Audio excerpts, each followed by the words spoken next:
할렐루야. 오늘도 주님의 큰 은혜가 우리 모두에게 함께 하시기 바랍니다. 오늘은 하나님의 영광을 위하여 두 번째 시간으로 함께 은혜를 나누고자 합니다. 오늘 본문에서 예수님께서는 아버지 이름을 영광스럽게 하옵소서라고 기도하셨습니다. 예수님은 자신의 모든 삶을 다 하나님의 영광을 위해서 사셨습니다. 하나님의 영광을 위해서 사는 것은 예수님뿐만 아니라 그 예수님을 믿는 우리 모든 성도들의 삶의 목적이기도 합니다. 사도 바울은 너희가 먹든지 마시든지 무엇을 하든지 다 하나님의 영광을 위하여 하라라고 하셨습니다.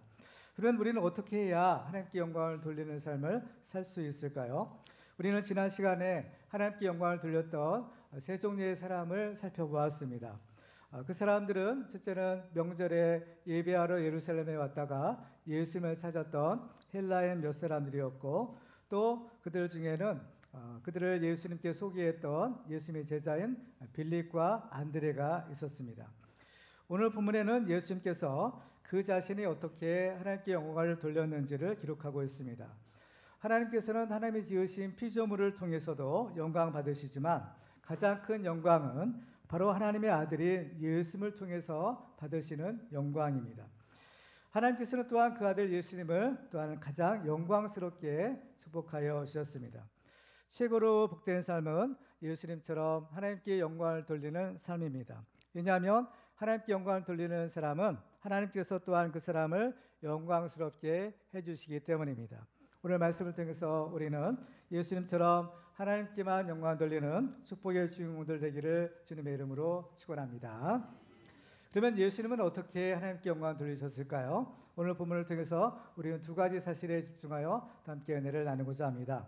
첫 번째로는 하나님의 미라를 통한 교훈입니다.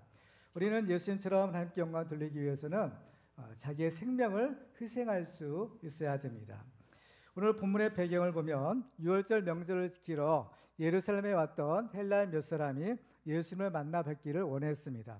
그래서 그들은 예수님의 제자였던 빌립을 찾아갔고, 빌립은 이것을 안드레에게 알렸고요. 그 두 사람은 예수님께 가서 이 사실을 알리게 됩니다. 그러니까 예수님께서 이렇게 말씀하십니다. 23절을 읽어볼까요? 시작.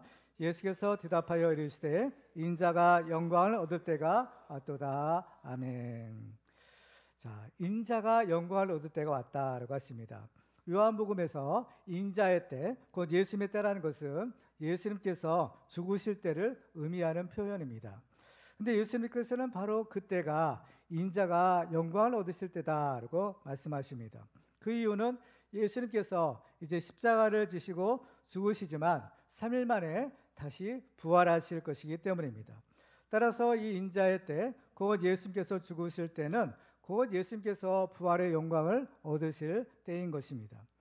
그런데 이 죽는 것과 사는 것은 너무나 대조적인 일이 아닐 수가 없습니다. 따라서 이 말씀을 들은 사람은 왜 죽는 것이 영광이 된가 이해할 수가 없었습니다. 그래서 예수님께서는 하나님의 미라를 통해서 그 의미를 설명해 주셨습니다. 24절을 읽어볼까요? 시작. 내가 진실로 진실로 너희에게 이르노니 한 알의 밀이 땅에 떨어져 죽지 아니하면 한 알 그대로 있고 죽으면 많은 열매를 맺느니라. 아멘. 이 한 알의 밀이라고 했어요. 이 한 알의 밀알은 비록 작고 보잘것없어 보이지만 중요한 사실은 그 안에 생명이 있다라는 것입니다. 그래서 이 생명이 있는 한 알의 이 밀알을 땅에 심게 되면 자라서 30배, 60배, 100배의 열매를 맺을 수 있는 것입니다. 이처럼 예수님도 겉으로 보기에는 힘도 없고 보잘것 없이 보였지만 예수님 안에는 참된 생명인 영생이 있었습니다. 그래서 이 영생은 바로 우리를 살리는 하나님의 참된 생명이었습니다. 그래서 예수님 안에 영생이 있기 때문에 예수를 믿는 사람은 그 영생을 얻을 수 있는 것입니다. 그래서 예수님은 앞부분 요한복음 5장 24절에서 이렇게 말씀하셨습니다. 같이 읽어볼까요? 시작. 내가 진실로 진실로 너희에게 이르노니 내 말을 듣고 또 나 보내신 이를 믿는 자는 영생을 얻었고 심판에 이르지 아니하리니 사망에서 생명으로 옮겨느니라. 아멘. 예수를 믿는 사람들은 영생을 얻었다라고 하십니다. 얻을 것이다가 아니라 이미 얻었다라고 선언하시는 거죠. 바로 하나님께서 예수님을 우리에게 보내주신 까닭이 여기에 있는 것입니다. 바로 우리로 하여금 예수님이 가지신 그 영생을 얻고 우리로 구원을 받게 하기 위함인 것입니다. 요한복음 3장 16절과 17절은 이렇게 기록하고 있죠. 너무나 잘 아는 말씀인데 한 번 더 읽겠습니다. 시작. 하나님이 세상을 이처럼 사랑하사 독생자를 주셨으니 이는 그를 믿는 자마다 멸망하지 않고 영생을 얻게 하려 하심이라. 18절 읽을까요? 17절. 하나님이 그 아들을 세상에 보내신 것은 세상을 심판하려 하심이 아니요 그로 말미암아 세상이 구원을 받게 하려 하심이라. 아멘. 영생을 얻는 것과 구원을 받는 것이 같은 것이다라는 것을 말씀합니다. 그러면 어떻게 그 일이 가능할 수 있을까요? 그것은 바로 예수님의 죽으심을 통해서인 겁니다. 우리를 살리기 위해서 예수님은 죽으셔야 했던 것입니다. 하나님의 미래를 통해서 알 수 있는 생명의 특징이 있습니다. 그것은 생명을 가진 한 사람의 죽음을 통해서 많은 사람이 살 수 있다라는 것입니다. 그래서 24절을 다시 한번 보면 내가 진실로 진실로 너희에게 이르노니 하늘의 밀이 땅에 떨어져 죽지 아니하면 하늘 그대로 있고 죽으면 많은 열매를 맺느니라 라고 하십니다. 그래서 이 하늘의 밀이 많은 열매를 맺기 위해서는 두 가지 단계를 거쳐야 된다는 것을 발견할 수가 있습니다. 첫째로는 이 밀이 땅에 떨어져야 합니다.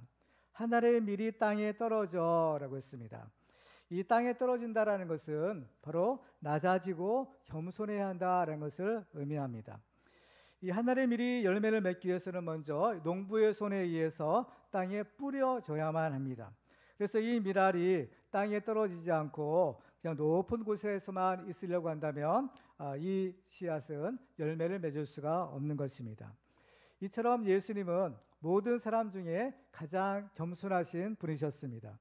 예수님은 땅에 떨어진 밀알처럼 높고 높은 하늘 보좌의 영광을 버리시고 낮고 낮은 이 땅에 오셨습니다.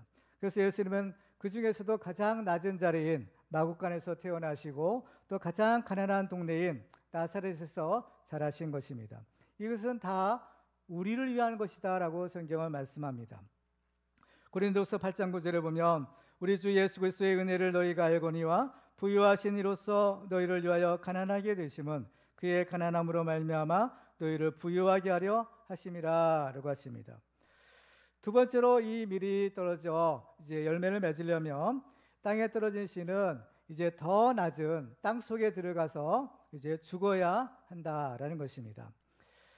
생명을 가진 씨는 죽어야 되는 겁니다. 죽어야만 자기와 같은 그 생명을 가진 또 다른 씨앗을 열매를 맺을 수 있는 것입니다.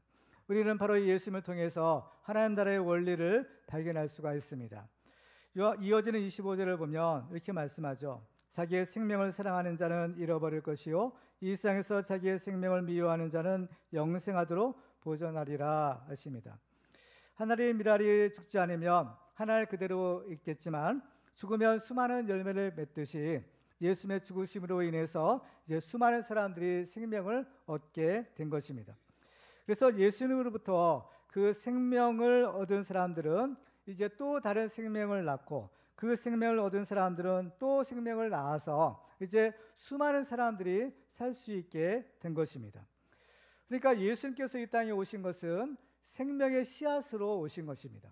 그 생명의 씨앗 대신 예수께서 죽으심으로 또 그 생명의 씨앗을 가진 수많은 사람들을 이제 생겨나게 하신 것입니다. 그래서 예수님으로부터 시작된 천국, 곧 하나님의 나라는 눈에 보이지 않을 정도로 미미하게 시작되었지만 나중에는 아주 큰 나라를 이룰 것이다 라고 말씀합니다. 예수님께서는 이것을 겨자씨의 비유를 통해서 말씀하셨습니다. 마태복음 13장 31절과 32절을 보면 또 비유를 들어 이르시되 천국은 마치 사람이 자기 밭에 갖다 심은 겨자씨 한 알 같으니 이는 모든 씨보다 작은 것이로되 자란 후에는 풀보다 커서 나무가 되매 공중의 새들이 와서 그 가지에 깃들이니라. 아멘. 이 모든 생명은 바로 이 작은 씨앗 하나로부터 생기는 것입니다. 하나님께서 세상을 창조하시고 인간을 만드셨을 때 아담과 하와를 지으셨죠. 그 아담과 하와로부터 바로 지금의 많은 인류가 바로 생겨나게 되었고, 또 노아 홍수 이후에는 그 노아의 8식구로 인해서 지금처럼 수많은 사람들이 생겨나게 된 것입니다. 마찬가지로 그 예수님의 그 생명의 씨앗이 이 땅에 뿌려져서 바로 그 예수님의 그 생명을 똑같이 얻는 그 수많은 이제 예수 믿고 구원받은 사람들이 생겨나게 된 것입니다. 그러니까 콩을 심으면 뭐가 납니까? 콩이 나죠. 팥을 심으면 팥이 납니다. 하나님의 나라의 원리는 심은 대로 거두는 원리인 겁니다. 그런데 콩을 심으면 그 수확이 되는 콩은 한 개가 아니라 여러 개의 콩을 얻게 되잖아요. 그죠? 그래서 하나를 심으면 30배, 60배, 100배가 되는 것이 바로 이 씨앗의 원리인 겁니다. 그래서 이 씨앗이 하나 그대로 있게 되면 그냥 하나일 뿐이에요. 그렇지만은 이 씨앗이 땅에 떨어져서 이제 죽게 되면 그 씨앗을 통해서 또 다른 수많은 이제 생명을 가진 씨앗들이 생겨나게 되는 겁니다. 그렇기 때문에 이 씨는 심은 씨와 거두는 씨는 어때요? 동일한 거죠. 콩을 심으면 콩을 나는 것이고, 마찬가지로 예수의 생명의 씨앗을 심었으면 그 예수의 생명의 씨앗을 가진 우리 예수 믿는 사람들은 그 예수님과 동일한 영생을 얻을 수 있는 것입니다. 그렇죠. 그렇기 때문에 하나님께서 원하시는 것은, 만일 하나님의 농부시라면 하나님이 원하시는 것은 무엇이겠어요? 그 생명의 씨앗을 가진 사람이 죽어야 한다는 겁니다. 죽지 않으면 그대로지만 죽으면 수많은 100배의 결실을 맺게 되니까, 그렇죠? 하나님의 입장에서는 바로 이 씨앗은 죽어야 한다는 것. 그러나 죽는 것으로 끝나지 않는 것이 아니라 바로 그와 같은 똑같은 생명을 가진 수많은 사람들을 살릴 수 있다라는 겁니다. 따라서 예수님이 주시는 그 영생을 얻은 사람은 이제 예수님을 섬기는 삶을 살아야 되는 것. 예수님을 섬기는 삶이라는 것은 바로 예수님처럼 살아야 된다는 것을 말합니다. 그래서 26절을 보시면 이렇게 말씀합니다. 같이 읽겠습니다. 시작. 사람이 나를 섬기려면 나를 따르라. 나 있는 곳에 나를 섬기는 자도 거기 있으리니 사람이 나를 섬기면 내 아버지께서 그를 귀히 여기시리라. 아멘. 그렇습니다. 이제 예수님 때문에 생명을 얻은 우리들도 이제 예수님처럼 또 다른 사람들을 살리는 일, 그 생명의 씨앗의 삶을 우리가 살아야 한다라고 말씀합니다. 그런데 우리가 사람을 살리는 일은 그냥 이루어지는 것이 아니잖아요. 바로 예수님처럼 죽어야만 가능한 것입니다. 그래서 나를 섬기는 자는 나를 섬기려면 나를 따르라 하십니다. 근데 예수님을 따르려면 뭘 지어야 돼요? 십자가를 지어야 된다는 거예요. 마태복음 16장 24절에 보면 예수께서 제자들에게 이르시되 누구든지 나를 따라오려거든 자기를 부인하고 자기 십자가를 지고 나를 따를 것이니라 하십니다. 예수님께서 우리를 살리기 위해 가신 그 길이 바로 십자가의 길, 구원의 길, 생명의 길인 것처럼 그 예수로 인해서 생명을 얻은 우리도 그 예수님의 가신 그 길을 가야 되는데, 그 길을 가려면 십자가를 져야 된다. 예수님처럼 그 썩어지는 하늘의 미랄이 되어야 된다는 것을 의미하는 것입니다. 그런데 죽으면 그것으로 죽는 것으로 끝나는 것이 아니라 오히려 그것이 사는 것이다 라고 말씀합니다. 그래서 우리가 죽을 때 우리 자신도 살고 또 다른 많은 사람들을 살릴 수 있는 것입니다. 그렇지만 만일 죽지 않으려고 한다면 어떻게 될까요? 그것은 결국 자기의 생명마저 잃게 되는 것이다 라고 말합니다. 그래서 25절에 보면 자기의 생명을 사랑하는 자는 잃어버릴 것이요 이 세상에서 자기의 생명을 미워하는 자는 영생하도록 보존하리라 라고 하십니다. 따라서 이 하나님 나라의 원리는 죽어야 사는 원리예요. 그래서 내가 죽어야 나도 살고 내가 죽어야 다른 사람도 살리는 것입니다. 바로 이 죽는 것이 그러니까 하나님의 뜻을 이루는 비결이 될 수 있다라는 겁니다. 그런데 우리는 어떤가요? 우리는 죽으려고 하지 않고 자꾸 살려고 합니다. 그런데 하나님께서는 죽어야 된다라고 하시는 거죠. 죽는 것이 목적이 아니라 사실은 사는 것이 목적입니다. 근데 살려면 먼저 죽는 것이 먼저 있어야 되는 것이 바로 진짜 사는 것이다 라고 말씀하는 거예요. 그래서 이 하나님의 일이라는 것은 바로 우리를 살리시는 일을 하는 겁니다. 마귀는 도둑질하고 죽이고 멸망시키는 일밖에 할 수 없지만 하나님께서 하시는 일은 우리를 살리시는 일을 하시는 거예요. 죽은 자를 살리는 일이 바로 하나님이 하시는 일인 겁니다. 따라서 하나님께서는 그 하나님의 일, 그 죽은 자를 살리는 일, 바로 생명을 얻게 하는 그 일을 하는 사람을 하나님께서는 사랑하세요. 그래서 그 사람을 어떻게 해요? 귀히 여기신다라고 하시는 겁니다. 그래서 26절 하반절에 보면 사람이 나를 섬기면 내 아버지께서 그를 귀히 여기시리라라고 하시는 겁니다. 그렇죠. 그러니까 이 하나님의 일을 우리가 하게 되면, 살리는 일을 하게 되면 하나님께서는 또한 그 일을 하는 사람을 또 가장 존귀하게 해주시는 거죠. 그 하나님의 일을 가장 잘 하셨던 분이 누굴까요? 예수님이시죠. 그렇습니다. 그 예수님에 대해서 빌립보서 2장 5절 이하에는 이렇게 말씀하세요. 제가 한번 읽어보겠습니다. 너희 안에 이 마음을 품으라. 곧 그리스도 예수의 마음이니 그는 근본 하나님의 본체시나 하나님과 동등됨을 취할 것으로 여기지 아니하시고 오히려 자기를 비워 종의 형체를 가지사 사람들과 같이 되셨고 사람의 모양으로 나타나사 자기를 낮추시고 죽기까지 복종하셨으니 그 십자가에 죽으심이라. 이러므로 하나님이 그를 지극히 높여 모든 이름 위에 뛰어난 이름을 주사 하늘에 있는 자들과 땅에 있는 자들과 땅 아래에 있는 자들로 모든 무릎을 예수의 이름에 꿇게 하시고 모든 입으로 예수 그리스도를 주라 하시나요 하나님 아버지께 영광을 돌리게 하셨느니라. 아멘. 바로 예수님께서는 그 자신이 썩어지는 하나님의 밀로서 어때요? 하나님께 영광을 돌리신 것입니다. 예수님 자신이 하나님의 미라처럼 자기 생명을 희생하여 우리를 살리셨듯이 우리도 예수님처럼 우리의 그 소중한 생명 희생할 수 있어야만 많은 사람들을 살리고 하나님께 영광을 돌리는 축복의 주인공이 될 수 있습니다. 바로 우리도 예수님처럼 이 하나님의 미랄이 되는 그런 축복의 주인공들에게를 주님의 이름으로 축원합니다. 우리가 한 가지 더 살펴볼 내용은 예수님의 기도를 통해서 얻는 교훈입니다. 우리가 예수님처럼 하나님께 영광을 돌리기 위해서는 하나님의 뜻에 온전히 순종해야 합니다. 우리가 이 진리를 안다라는 것은 매우 중요한 일입니다. 그렇지만 그 귀한 진리를 단순히 아는 것으로 그치고 실천하지 않는다면 우리에게 별 유익이 없을 것입니다. 하나님의 미랄이 죽어야만 수많은 생명을 살릴 수 있다라는 사실을 안다라는 것은 매우 귀한 깨달음입니다. 그렇지만 막상 자기 자신이 죽어야 할 때가 왔을 때 그 진리를 실천한다라는 것은 말처럼 그리 쉬운 일은 아닐 것입니다. 이것은 예수님도 마찬가지셨습니다. 27절을 다시 한번 볼까요? 같이 한번 읽겠습니다. 시작. 지금 내 마음이 괴로우니 무슨 말을 하리요? 아버지여 나를 구원하여 이때를 면하게 하여 주옵소서. 그러나 내가 이를 위하여 이때에 왔나이다.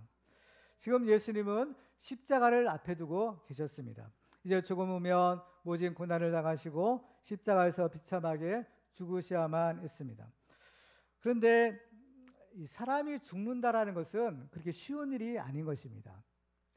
하나님이 주시는 생명을 가지고 태어난 사람이 스스로 자기 목숨을 버린다라는 것은 사실 있을 수 없는 일이죠. 그래서 일단 생명을 가지고 태어난 모든 생명체는 본능적으로 살려고 합니다. 살려고 하지 죽으려고 하는 생물은 아무도 없어요. 하찮은 미물조차도 어때요? 태어나자마자 살려고 발버둥 치는 모습을 우리는 흔히 볼 수 있는 것입니다. 따라서 생명을 가진 존재가 자기 스스로 그 생명을 버린다라는 것은 여간 어려운 일이 아닐 수 없는 것입니다.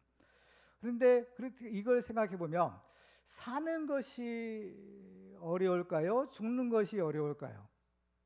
그렇죠? 물론 둘 다 어려울 것 같아요. 그렇죠? 우리가 산다는 것 자체도, 이 험한 세상에 산다는 것 자체도 얼마나 힘들고 어려운 일이에요. 근데 사실 이 사는 것도 어렵지만 더 어려운 것은 죽는 것이 사실은 더 어려운 겁니다. 우리가 태어나는 것은 어때요? 자기 의지와 상관없이 태어나잖아요. 눈 떠보니까 이 세상에 태어나는 거예요. 근데 죽음이라는 것은 어떨까요? 죽음이라는 것은 어때요? 이 죽음은 이게 만만치가 않은 겁니다. 그래서 이 죽음이라는 것에 대해서는 우리가 좀 심각하게 생각해야 되고 기도를 많이 해야 되는 겁니다. 그래서 이 죽음이 우리 해피엔딩이 되기 위해서는 우리가 이 죽음을 우리가 잘 준비하고 기도해야 되는 것입니다. 여러분은 어떻습니까? 여러분은 살고 싶으세요? 죽고 싶으세요? 너무 우문이죠. 당연히 살고 싶은 겁니다. 근데 혹시라도 사는 것이 너무나 괴롭고 힘들어서 차라리 죽는 것이 나을지 모르겠다라고 생각하는 분이 있을지도 모릅니다. 근데 중요한 것은 하나님이 원하시는 것은 무엇일까? 하나님이 원하시는 것은 우리가 죽는 것이 아니라 사는 것입니다. 그래서 하나님께서는 우리의 병든 몸도 고쳐주시고, 또 우리의 상처난 마음도 이루하시고 용기를 주시고, 또 우리를 죄와 사망에서 구원해 주시는 것입니다. 이 사실을 믿으시기 바랍니다. 하나님의 뜻은 죽는 것이 아니라 사는 것이다라는 거예요. 그렇죠? 그래서 예수님도 우리를 살리려고 이 땅에 오신 것입니다. 그래서 예수님이 우리를 살리려면 어때요? 그냥 살리는 것이 아니라 죽어야만 살릴 수 있는 것입니다. 그런데 예수님은 우리를 살리려고 하늘 보좌 영광을 다 버리고 이 땅에 오셨지만 어때요? 우리를 살리려면 죽어야 되는 거예요. 근데 막상 죽음을 앞에 두신 예수님은 어떠셨을까요? 솔직한 심정을 말씀합니다. 그것은 죽고 싶지 않다라는 겁니다. 21절을 보면 지금 내 마음이 괴로우니 무슨 말을 하리요라는 겁니다. 사람들은 흔히들 죽고 싶다라는 말을 아무 생각 없이 합니다. 그렇지만 사람들은요, 죽음이 무엇인지 잘 모르는 거예요. 그래서 함부로 자기 목숨을 끊기도 합니다. 이것은 매우 어리석은 짓이에요. 예수님은요, 이 죽음이 얼마나 무서운 것인가를 잘 아셨어요. 죽음이라는 것이 무엇입니까? 죽음이라는 것은 하나님과의 영원한 분리가 죽음인 것입니다. 그래서 육신을 가진 사람은 언젠가는 한번 이 죽음이라는 관문을 통과해야 됩니다. 히브리서 9장 27절에 보면 한 번 죽는 것은 사람에게 정해진 것이요 그 후에는 심판이 있으리니 라고 하십니다. 이것은 모든 사람이 경험하게 되는 육신의 죽음을 의미합니다. 그런데 이 육신의 죽음이 아닌 진짜 죽음이 있는데, 그것은 바로 둘째 사망이라고 하는 지옥의 형벌인 겁니다. 지옥이 무엇인가요? 지옥이란 것은 하나님의 은혜가 없는 것이 지옥입니다. 그러니까 지옥에는 하나님이 안 계신 곳이에요. 예수님께서 가장 견딜 수 없는 고통은 무엇이었는가 하면 하나님으로부터 분리되는 것, 곧 죽음인데, 이것은 죄 때문에 하나님으로부터 버림당하는 고통인 것입니다. 그래서 예수님께서는 우리를 살리려면 자신이 죽어야 되지만 막상 그 죽음 앞에서 할 수만 있으면 그 죽음을 피해 보고자 하셨던 겁니다. 그래서 성경은 이것을 그냥 적나라하게 우리에게 소개하고 있어요. 예수님이라 하더라도 하나님의 아들 예수님이셨지만 예수님조차도 그 죽음에 대해서는 이러한 솔직한 심정이셨다라는 것입니다. 그래서 예수님은 어떻게 하세요? 이 문제를 놓고 하나님께 기도하신 겁니다. 27절 보실까요? 지금 내 마음이 괴로우니 무슨 말하리요? 아버지여 나를 구원하여 이 때를 면하게 하여 주옵소서. 이것이 예수님의 솔직한 심정이었던 겁니다. 예수님이 하나님께 구했던 것은 뭐예요? 이 때를 면하게 해달라는 겁니다. 할 수만 있으면, 다른 방법이 있으면, 내가 죽는 방법 아니더라도 다른 어떤 방법이 있으면 좀 그렇게 좀 해주셨으면 좋겠습니다. 이 내용이에요. 그죠? 우리도 어떤 문제가 생겼을 때 하나님께 기도해야 합니다. 우리는 기도할 때 어떤 체면을 차리고 점잖게 기도하는 것이 아니라 정말 솔직하고 간절하게 기도하는 것입니다. 마치 어린아이가 그 엄마 아빠에게 필요한 것을 달라라고 말하는 것처럼 기도하는 것이죠. 하나님은 이런 기도를 기뻐하신다라고 하십니다. 그런데 때로는 우리가 기도해도 우리가 원하는 대로 이루어지지 않을 때가 있습니다. 기도라는 것은 무엇일까요? 기도는 내가 원하는 것을 얻기 위해서 구하는 것이 기도일까요? 아니면 하나님이 원하시는 대로 이루어지기를 구하는 것이 기도일까요? 그것은 후자이죠. 두 번째인 것입니다. 그래서 예수님도 솔직하게 자기가 원하는 것을 아뢰었지만 그러나 그는 어때요? 하나님의 뜻대로 순종하기로 결단하는 겁니다. 그래서 20절 다시 한번 보시면 아버지여 나를 구원하여 이때를 면하게 하여 주옵소서. 그러나 내가 이를 위하여 이때에 왔나이다 라는 것입니다. 내가 원하는 것과 하나님이 원하시는 것이 일치하면 이거보다 더 좋은 것은 없을 것입니다. 그렇지만 만약 내가 원하는 것과 하나님이 원하시는 것이 일치하지 않을 때는 어떻게 해야 될까요? 그것은 바로 예수님처럼 자기의 뜻을 꺾고 하나님의 뜻에 순종하는 것입니다. 이것은 다른 말로 하면 자기 뜻은 죽이고 하나님의 뜻은 살리는 것입니다. 그래서 사도 바울은 고린도서 9장 27절에서 이렇게 얘기해요. 내가 내 몸을 쳐 복종하게 함은 내가 남에게 전파한 후에 자신이 도리어 버림을 당할까 두려워함이로다. 그러니까 우리가 하나님의 뜻에 순종한다는 것이 그게 쉬운 일이 아니다라는 겁니다. 그렇죠? 우리 속에는 이 하나님의 뜻과 맞지 않는 소원들이 있어요. 하나님의 뜻대로 살아야 되지만 그렇지 않는 이러한 죄악된 속성들이 있는 것입니다. 그래서 바울은 오죽했으면 내가 내 몸을 쳐서 복종하게 한다라는 그러한 말을 쓴 것입니다. 그렇지만 이것이야말로 어때요? 자기를 살리는 것이고 하나님의 뜻을 이루는 것이었다는 거예요. 그 때문에 바울의 자랑은 무엇입니까? 날마다 죽는다라는 것입니다. 고린도서 15장 31절에 보면 형제들아 내가 그리스도 예수 우리 주 안에서 가진 바 너에 대한 나의 자랑을 두고 단언하노니 나는 날마다 죽노라 합니다. 죽는 것이 바울의 자랑이었고 예수님도 죽으셨기 때문에 우리를 살리신 것입니다. 그런데 이것은 일종의 생명의 역설이라고 할 수 있을 것입니다. 하나님은 우리가 원하시는 것이 뭐라고 했어요? 죽는 것이 아니라 사는 것이라고 했습니다. 그래서 우리는 마땅히 살아야 됩니다. 살아서 하나님께 영광을 돌려야 합니다. 그렇지만 때로는 우리가 사는 것보다는 우리가 죽을 때 하나님께 더 영광을 돌릴 수 있는 것입니다. 예수님도 죽음으로써 하나님께 영광을 돌리십니다. 예수님께서 내가 이때를 위하여 왔나이다 라고 하나님의 뜻에 순종하기로 결단하셨을 때 28절에 예수님께서 이렇게 말씀하죠. 아버지여 아버지의 이름을 영광스럽게 하옵소서. 우리가 예수님을 통해서 배울 수 있는 교훈은 우리가 하나님께 영광을 돌려야 되는데 우리가 하나님께 영광을 돌릴 수 있는 최고의 비결은 무엇인가 하면 바로 예수님처럼 하나님의 뜻에 순종하는 것입니다. 내 뜻을 꺾고 하나님의 뜻에 순종하는 것이야말로 하나님께 영광을 돌릴 수 있는 최고의 비결인 것입니다. 그런데 하나님의 뜻에 죽기까지 순종하는 것은 사실상 내가 사는 길인 겁니다.